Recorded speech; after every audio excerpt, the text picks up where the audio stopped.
Hey guys, my name is Galina. In this video, we're gonna actually be talking about how to do a lash extension set from beginning to the end. I'm gonna show it to you guys with pictures and videos for demonstration. I just wanna give you guys like an overview of all the steps. So in case you guys have done the training and it wasn't very clear, or have done another type of training with another company, it wasn't very clear, or if you just have not done the training and you're interested to know what the steps are in a training lash application, I'm gonna give you guys the steps that are required, and then so be sure to watch until the end. And if you guys haven't subscribed already, please be sure to subscribe to our channel. We're trying to give you guys as many tips and tricks as we can to make your lash journey a little bit easier. Okay, so let's start. So the step number one. What is the step number one when the client comes and lies on your table, on your lash table? So the first thing you're going to do is you're going to evaluate their lashes.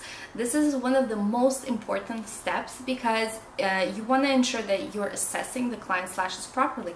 If the client has a lot of broken lashes, their lashes are too weak, or they have a lot of damage for whatever reason, sometimes you may need to turn the client away and not do their set. So don't underestimate this step. It is extremely important. It's extremely important to educate the client as well. Take that extra time, take that extra 10-15 minutes to just educate them about aftercare, about making sure that they're washing their lashes, making sure they're not ripping them out, making sure that they're just that they're aware of all the necessary steps that are required to ensure proper retention. Because at the end of the day, if they're gonna come back with poor retention problems, normally they're gonna blame the lash artist. They're not gonna blame themselves. They're just gonna say that your lashes didn't last. And so that's why it's super important to assess their lashes first of all, and second of all, educate them. Now, the next step is going to be washing their lashes with a special lash shampoo. You want to ensure that you do this step because it's really going to greatly improve your client's retention. Normally, because there's a lot of oil buildup, even when the clients say that they wash their lashes, very often you're still going to end up finding mascara. You're still going to find that there is like debris and residue. So it is always better, if you have the time, to do a proper cleanse, and it shouldn't take you longer than like 10 minutes normally. So then the step number two, after you have done the washing of the client's lashes, will be to apply primer to the client's natural lashes. So if you're doing a refill, you're actually going to just apply primer on the lashes as well as the client's natural lashes as well as their extensions. But if you're doing a full a brand new full set, you're just gonna prime the lashes entirely with micro brushes, ensuring that you cover the lashes with primer, making sure that you are only taking a very tiny amount, ensuring that you're not oversaturating the micro swabs, because if you oversaturate them, it's going to get into the client's eye, it's going to burn and make it uncomfortable for them. So if you're ever interested in checking out our lash primer, it's going to be linked in the description of this channel. So after you have done priming the lashes, you can dry them with a fan, or you can just wait a couple of minutes just so to ensure they're properly dried. And then the next step, what you're going to do is you're actually going to apply the the patches. So you're going to ensure that you apply the patches properly, making sure that you're getting all of the lower lashes, that they're covered. And you can also secure the lower lashes with a little bit of tape. You can use breathable tape, or you can use any kind of tape for lash artists normally. So that is the next step that you will do, ensuring that the client is comfortable. Always ask them if the patches are bothering them. A lot of clients, if you apply the patches too close to their eye, the inner corner, they might complain of burning. So you want to ensure that they're comfortable. So it's important to like readjust the patches if it needs to be readjusted. So the next step is actually going to be to map out your lash set. So this is really important. A lot, you know, initially some lash artists may skip this step, but it actually is very helpful because especially when you're just starting out, you're kind of it's hard to think of the 10 things that you like, different things that you have to do. You have to isolate, you have to ensure that you're fast enough with the glue, you have to think of the humidity in the room. So there's just so many things that are going through your mind. It's anything that will simplify the process is going to be very helpful.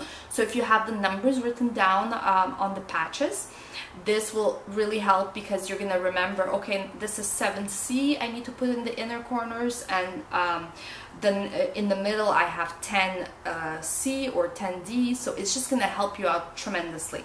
So don't forget to map out your lash set. It's really going to help a lot. Now, the other thing that is extremely important, the next step is going to be isolation.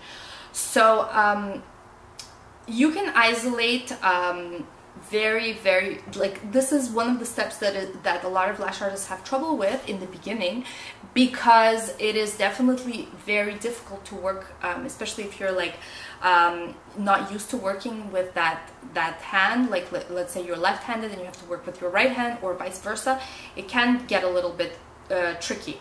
So when you're using both tweezers to isolate, you want to angle your tweezers downwards towards the lashes, and at the same time you'll angle your pickup tweezers upwards, okay, by lifting and moving the lashes away, because you're trying to create a field of vision to ensure that you're able to visualize the lashes, the lash that you're trying to isolate. So you're really trying to lift it up, and to ensure that your that it's perfect in your field of vision, that the lash that you're going to be working on is going to be in your field of vision.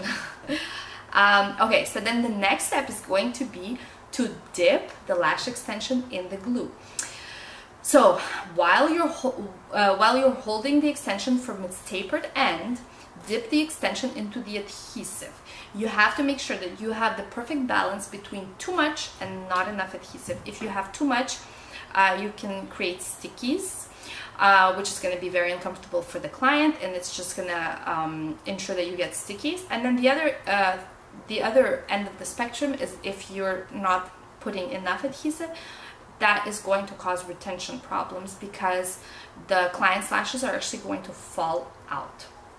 So the next step after this is going to be to isolate and apply the lash extension. So as you're still isolating with your non-dominant hand, you're going to swipe the lash extension on the natural lash. The best is actually using the wrapping technique, because it's going to ensure that you have the best retention. The wrapping technique is when you actually try to wrap the foot of the fan onto the client's natural lash, and so it's going to be very flush like this, and it's going to kind of wrap around.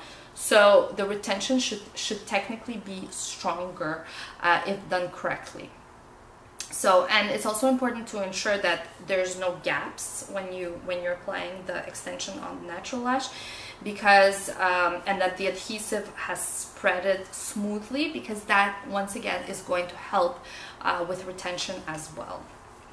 Okay, so so after you have done this, you want to also really think about making sure that the lash extension is anywhere from 0.5 millimeters to 1 millimeter from the eyelid, nothing more or less. If it's closer to the eyelid than 0.5 millimeters, it's going to poke the client and make it very uncomfortable. If it's further away from the eyelid, what can happen is issues with retention and drooping of the lashes into the client's eye, making it very uncomfortable as well. So always keep that in mind as well. The next step after now you're going to continue doing the isolation, the placement, and dipping into the glue and applying the lashes. So towards the end, another step that is extremely important to not remember, sorry, not to not remember, is to look for stickies. So some lash artists tend to look for stickies throughout the set.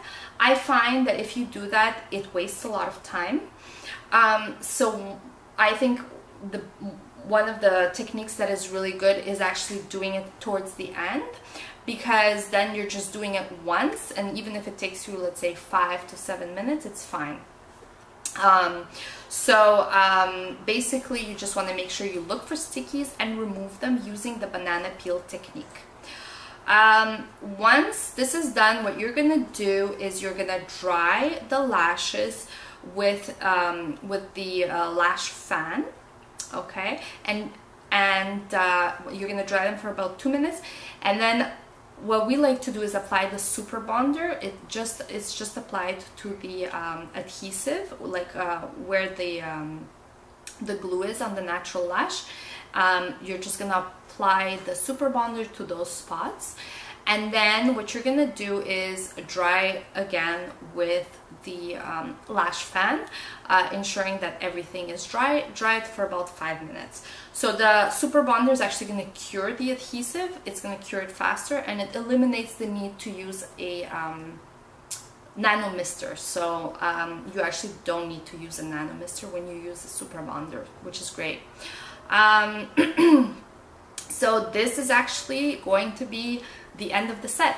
Hopefully your clients love their lashes, and if they are having any issues like with retention or anything like that, just be sure to educate them so that they know to reach out to you and ask you any questions that they may need to ask. So hopefully you guys enjoyed this video. If you guys have any questions, please let us know below. If you guys want for us to talk about any other topics, also please let us know, and be sure to give this video a thumbs up and like and subscribe. Thank you so much for watching.